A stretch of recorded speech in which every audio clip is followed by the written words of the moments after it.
ప్రతి ఒక్కరూ ఓటుతో వెంకట సుబ్బయ్యను ఆశీర్వదించి గెలిపించాలని ఎమ్మెల్సీ డీసీ గోవిందరెడ్డి పేర్కొన్నారు. కడప జిల్లా కలసపాడు మండలం గంగాయపల్లి నుండి బద్వేలు వైఎస్ఆర్ కాంగ్రెస్ పార్టీ అభ్యర్థిగా ఎన్నికైన వెంకట సుబ్బయ్య తొలి ప్రచారాన్ని ప్రారంభించారు.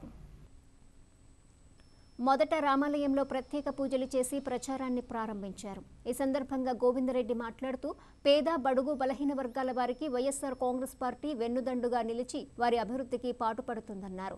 ప్రస్తుత ఎన్నికల్లో వైఎస్ఆర్ కాంగ్రెస్ పార్టీకి మీ అమూల్యమైన ఓటు వేసి గెలిపించాలని కోరారు. ప్రజా సంక్షేమాన్ని గుర్తించేది ఒక్క వైఎస్ఆర్ కాంగ్రెస్ పార్టీనే అన్నారు. బద్వేల్ నియోజకవర్గ అభివృద్ధి జరగాలంటే వెంకట సుబ్బయ్యను గెలిపించాలన్నారు. రామాపురం, తంబళ్లపల్లె, సింగరాయపల్లె, కొంగల రామాపురం, కలసపాడులలో ప్రచారం చేశారు. ఈ కార్యక్రమంలో ZPTC Sudarshanam, MPP Vijayabharati, Ramakrishna Reddy, YSR Congress party నేతలు పాల్గొన్నారు. జీరో వడ్డీకి అంటే వడ్డీ లేకుండా లోన్లు ఇస్తామని చెప్పిండ్రు. ముఖ్యంగా మహిళలకు పిల్లలను చదివించుకుంటే సంవత్సరానికి 15,000 మీ తల్లి ఒడిలో వేస్తానని చెప్పిండు. అదే విధంగా ఒక్కొక్క ఎస్సీ కుటుంబానికి 75,000 సబ్సిడీ కార్పొరేషన్ ద్వారా ఇప్పించానని చెప్పి ఉచితంగా చెప్పిండు. ఎవరైతే గృహాలు లేక ఇబ్బందులు పడుతున్నారో వాళ్ళందరికీ 5 లక్షల రూపాయలతో ఇల్లు నిర్మించి మీ పేరు మీదనే రిజిస్ట్రేషన్ చేస్తానని చెప్తున్నారు.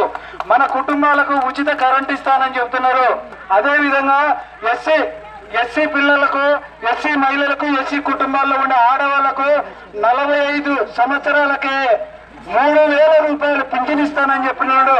కాబట్టి వీటంటని మనం దృష్టిలో పెట్టుకొని మోసపూరిత హామీలను నమ్మకుండా వైఎస్ఆర్ కాంగ్రెస్ పార్టీ ప్రాణ గుర్తుకు ఓటేసి జగన్మోహన్ రెడ్డిని గెలిపిస్తే, మన వెంకట సుబ్బయ్య సార్ని గెలిపిస్తే మనకు అన్ని మేలు జరుగుతాయని మరీ కోరుకుంటూ సార్ను కూడా కొన్ని మాటలు మాట్లాడవలసిందిగా మనం చేస్తున్నాం. మేము 5 సంవత్సరాల పాటు ప్రభుత్వం లేకపోయినా మీ సేవలు చేసుకుంటూ మీ ఇండ్ల కాడ ఎవరెవరికి ఏం అవసరాలు ఉన్నాయి, లోన్ల అవసరాలు ఉన్నాయా, సంతకాల అవసరాలు ఉన్నాయా, అదేవిధంగా ఎవరికైనా లోన్లు ఇవ్వలేదా, పింఛన్లు ఇవ్వలేదన్నా తిరుగుతూ మీ లీడర్లను పదే అడుగుతూ నీటి సౌకర్యాలు తీస్తూ మీ సేవలు చేసుకుంటున్నాం.